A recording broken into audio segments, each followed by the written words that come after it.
नमस्कार, मैं रचना शर्मा चढ़ती कला टाइम टीवी देख रहे सभी दर्शकों का स्वागत करती हूँ। आप देख रहे हैं हिंदी टॉप न्यूज।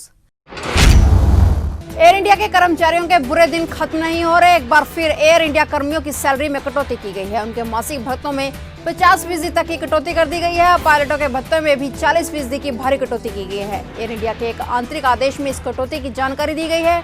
आदेश के मुताबिक कर्मचारियों के बेसिक सैलरी और इंडस्ट्रियल रेडियरेंस अलाउंस और हाउस रेट अलाउंस में कोई बदलाव नहीं किया जाएगा।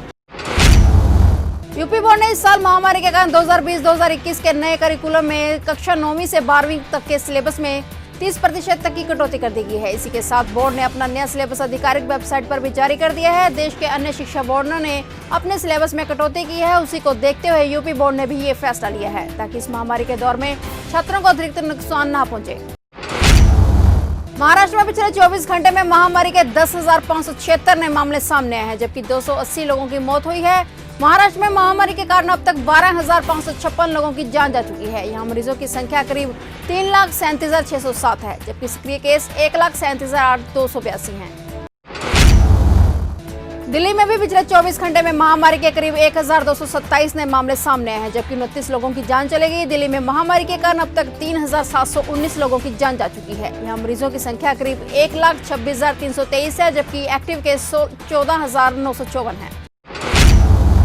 दुनिया में संक्रमण का कहर जारी है और बुधवार को 2,80,000 नए केस सामने आए थे, जिसके बाद आज सुबह कुल मामले बढ़कर 1,05,00,000 से भी ज्यादा हो गए हैं। बीते 24 घंटे में दुनिया भर में 7,100 से अधिक लोगों ने संक्रमण से अपनी जान गंवा दी है और कुल मौतों की संख्या बढ़कर 6,29,000 के पार हो गई है।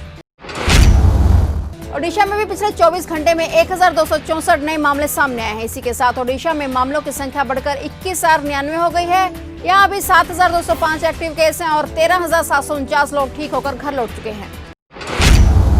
राजस्थान के बर्खास्त उप मुख्यमंत्री सचिन पायलट सहित कांग्रेस के 19 विधायकों के खिलाफ अयोग्यता की कार्रवाई 24 जुलाई तक रोकने के हाईकोर्ट के आदेश को चुनौती देने वाली विधानसभा अध्यक्ष सीपी जोशी की याचिका पर सुप्रीम कोर्ट आज गुरुवार को सुनवाई कर रहा है। Justice Arun Mishra, justice BAR Gavai और जस्टिस कृष्ण मुरारी की पीठ इस याचिका पर सुनवाई कर रही है। जोशी की इस याचिका पर पायलट खेमे ने कैविएट दाखिल कर दिया और कि बिना उनका पक्ष सुने कोई भी फैसला न किया जाए। कपिल सिब्बल ने स्पीकर द्वारा विधायकों को भेजी गई योग्यता की सूचना पड़ी और बोले कि जब तक अध्यक्ष का फैसला नहीं हो जाता कोई निषेध आज्ञा नहीं जारी कर सकती। देश भर में बढ़ते संक्रमण के मामलों के बीच अब झारखंड की हेमंत सोरेन सरकार सख्ती के मूड में है। नई गाइडलाइन के उल्लंघन पर 2 साल की जेल या 1 लाख रुपए का जुर्माना जमा करना पड़ सकता है। मुख्यमंत्री हेमंत सोरेन के नेतृत्व में कैबिनेट की बैठक में 39 प्रस्तावों पर मोहर लगी है, जिसमें महामारी को लेकर जारी गाइडलाइंस का उल्लंघन संबंधी अध्यादेश की मंजूरी दी गई है, जिसके तहत 2 वर्ष की सजा या 1 लाख के जुर्माने का प्रावधान किया गया है।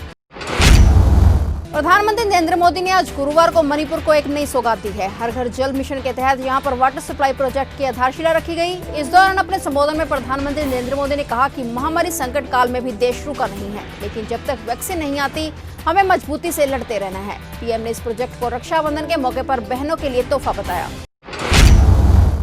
कांग्रेस की राष्ट्रीय महासचिव प्रियंका गांधी वाड्रा लगातार ट्वीट के माध्यम से योगी सरकार पर हमलावर हैं। उन्होंने अपने ताजा ट्वीट में महोबा के सरकारी अस्पताल में बारिश का पानी भरने का वीडियो ट्वीट कर सरकार पर निशाना साधा है। उन्होंने अपने ट्वीट में लिखा कि लखनऊ में स्वास्थ्य सुविधाओं के ऊपर बयान देने वाले मुख्यमंत्री योगी आदित्यनाथ की रुचि इन हालातों को सुधारने में नहीं बल्कि छिपाने में है।